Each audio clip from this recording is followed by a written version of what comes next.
Avant l'apparition d'une étoile, comme le Soleil, on peut dire que notre univers semblait vide. Mais bon, ce n'était qu'une apparence, car en réalité, l'univers qui nous paraissait vide était en fait rempli de milliards et de milliards d'atomes d'hydrogène. Bon, ce sont des protons en général, et leur structure atomique est assez simple. Vous avez un noyau central autour duquel va graviter un électron. La vitesse de rotation de cet électron stabilisera la cohésion de l'atome. Tous les atomes d'hydrogène qu'on appelle protons sont constitués de cette manière. Vous avez le noyau central là, en violet, et là vous avez l'électron qui gravite autour. L'électron gravitant autour, il permet de stabiliser la cohésion du proton. La création de notre étoile et des planètes qui l'entourent serait née à partir de cet élément primordial qu'on appelle l'atome d'hydrogène. L'hydrogène étant l'élément le plus répandu dans l'univers, c'est l'atome de proton dont je viens de parler. Donc on peut dire que de la matière primaire, l'hydrogène serait né des différents éléments qui par leur combinaison ont fabriqué l'essence protonique des étoiles et des planètes qui les environnent.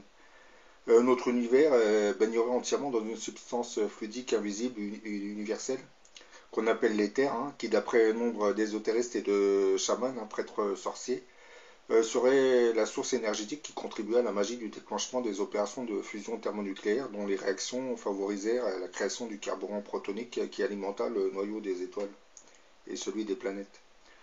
Sur une impulsion divine, une partie de l'énergie issue de l'éther universel se mettra à vibrer, entraînant vers elle des milliards et des milliards d'atomes d'hydrogène présents dans l'espace invisible, stimulant par la suite la formation d'une énorme masse gazeuse tourbillonnante. Dans son livre L'Ermite, Lobsang Rampa relate aussi la formation d'une masse gazeuse tourbillonnante. Bon, pour ceux qui ne connaissent pas l'histoire de l'Ermite,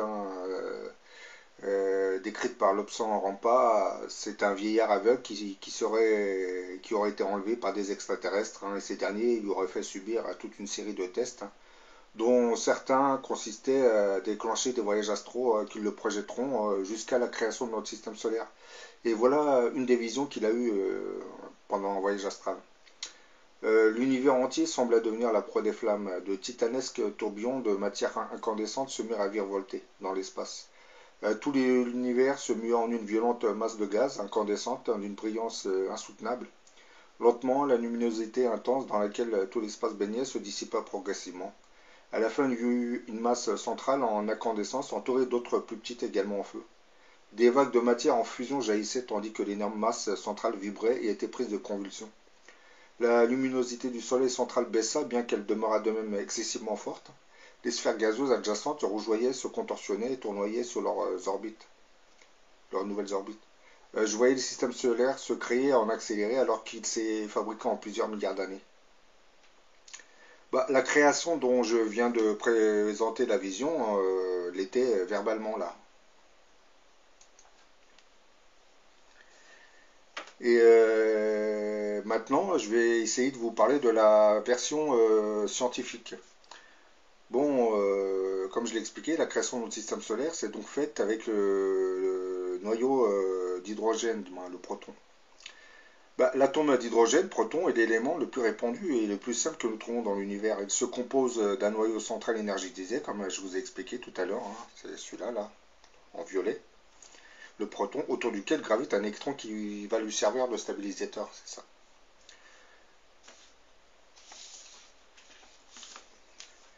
Donc, en fait compte, notre étoile serait née de la manière suivante. Lorsqu'une importante masse d'énergie s'accumule sous l'effet de la gravitation universelle, elle atteindra des températures aberrantes qui déstabiliseront automatiquement l'orbital électronique des atomes d'hydrogène. C'est ça. Donc, cette barrière sera complètement déstabilisée. Perdant leur unique électron, c'est ça. Le noyau des atomes d'hydrogène se rapprochera les uns des autres en fusionnant pour donner naissance à un autre élément, l'hélium, carburant notre étoile, le Soleil. De ces opérations de fusion thermonucléaire naîtra progressivement notre étoile, le Soleil. En continuant de tourner sur elle-même, la masse gazeuse qui forme désormais notre Soleil, qui forme désormais se rétractera en concentrant son énergie cinétique vers l'intérieur de l'étoile. Son rayonnement énergétique diminuera, permettant ainsi aux futures sphères gazeuses, planètes, environnementes de se développer. En tournant sur elle-même, notre étoile, le Soleil, générera une gravitation qui va maintenir ces milliards et milliards de protons en son centre. Et les opérations de fusion thermonucléaire continuent, le Soleil continuera de luire pendant plusieurs milliards d'années.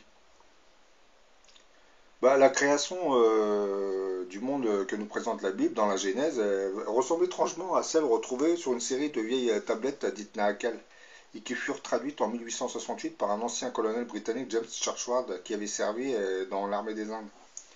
Mais avant de vous parler de ça, je vais quand même vous expliquer. Là, ce que vous voyez, vous avez la matière gazeuse, c'est le tourbillon. Bon, sa vitesse s'est mise à accélérer, là, comme vous voyez, là. Ensuite, progressivement, vous avez l'étoile centrale du Soleil qui s'est constituée avec les sphères gazeuses autour. C'est un peu la description que vous avez fait l'ermite tout à l'heure.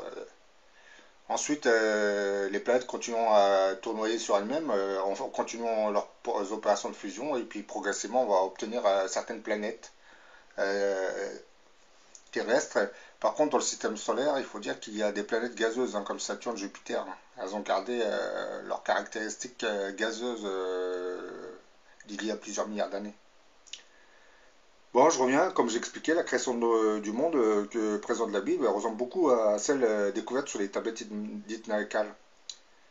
Ben, James Churchward en avait fait la découverte hein, alors qu'il s'intéressait à des inscriptions sur un bas-relief ancien d'un temple en Inde. Le prêtre Rishi qui l'accompagnait lui apprendra que le temple possédait des archives beaucoup plus anciennes et qui n'avaient jamais été consultées par crainte de les détériorer. Le prêtre qui s'opposera à l'ouverture de ces tablettes, réparties dans plusieurs emballages, finira tout de même par en ouvrir deux. James Churchward, qui les étudia avec minutie, remarqua qu'elles reproduisaient des caractères qui paraissaient identiques à ceux du bas-relief qu'il regardait auparavant.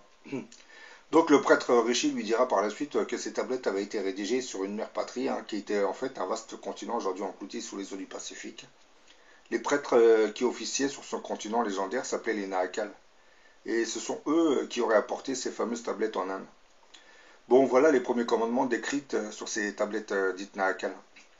Bon, à l'origine, l'univers n'était qu'une âme ou esprit, hein, tout était inanimé, sans vie, calme, silencieux, sourd.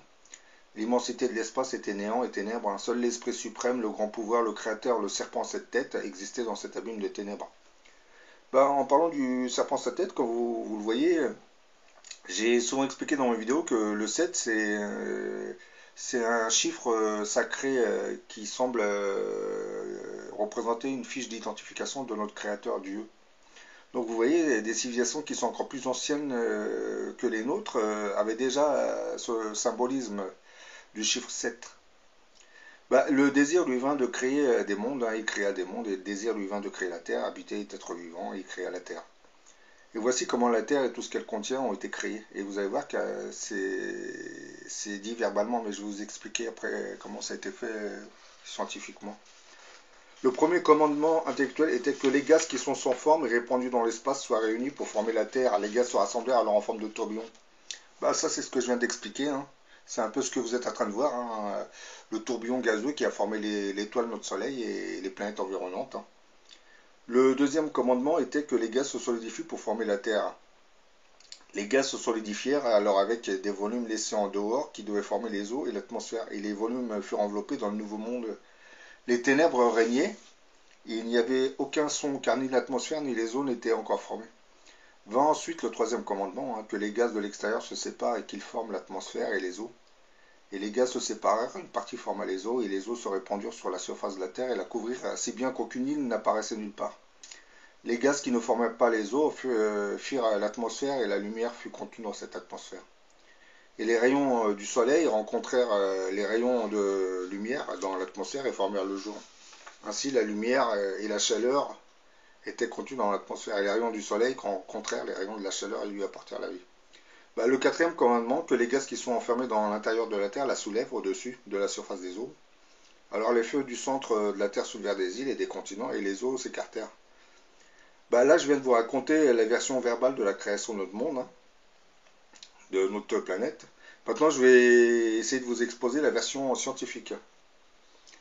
Bah, à ses origines, la masse gazeuse qui deviendra notre planète hein, se composait essentiellement de gaz protonique à hydrogène qui, tournoyant sur elle-même, générait une gravitation qui augmentant la température.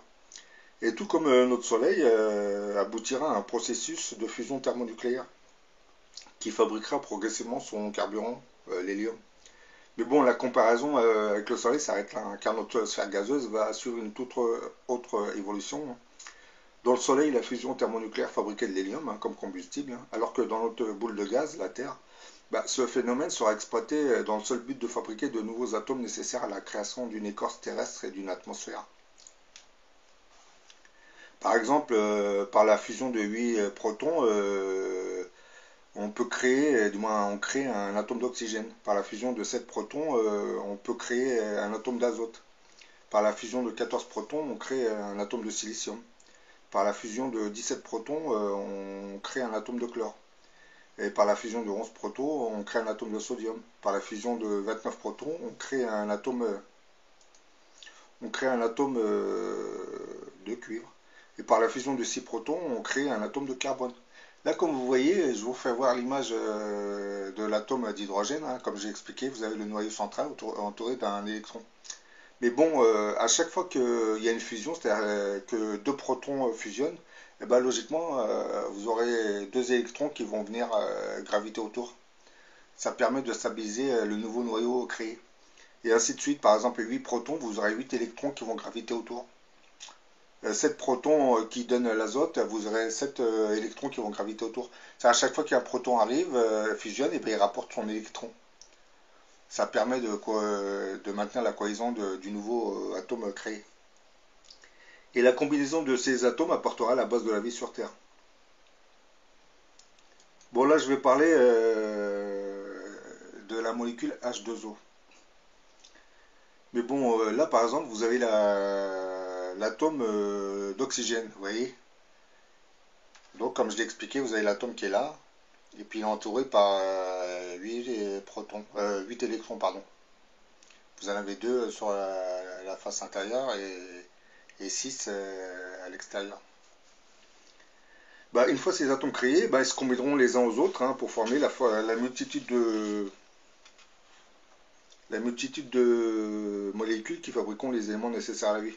Dans ce cas, par exemple, les atomes se combinent avec le phénomène de fusion, mais par des connexions avec la barrière d'électrons. Non, pardon. Dans ce cas, les atomes ne se combinent pas avec le phénomène de fusion, comme je viens de le dire pour l'étoile de Soleil, mais par des connexions avec la barrière d'électrons. Chaque fois qu'un atome fusionne avec un autre, il apporte son électron. Par exemple, l'atome d'oxygène qui possède 8 protons possédera une barrière de 8 électrons, hein. 2 sur la couche intérieure, comme là vous voyez, et 6 sur la couche extérieure.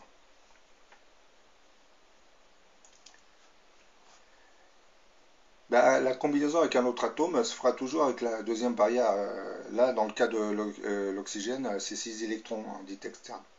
Bah, étant donné que la charge positive de l'atome est entièrement concentrée dans le noyau, hein, c'est ça le noyau. Quand deux noyaux se rencontrent, ce sont les couches externes et électrons qui se touchent. C'est cela, vous voyez, ces électrons là. C'est ça les couches externes.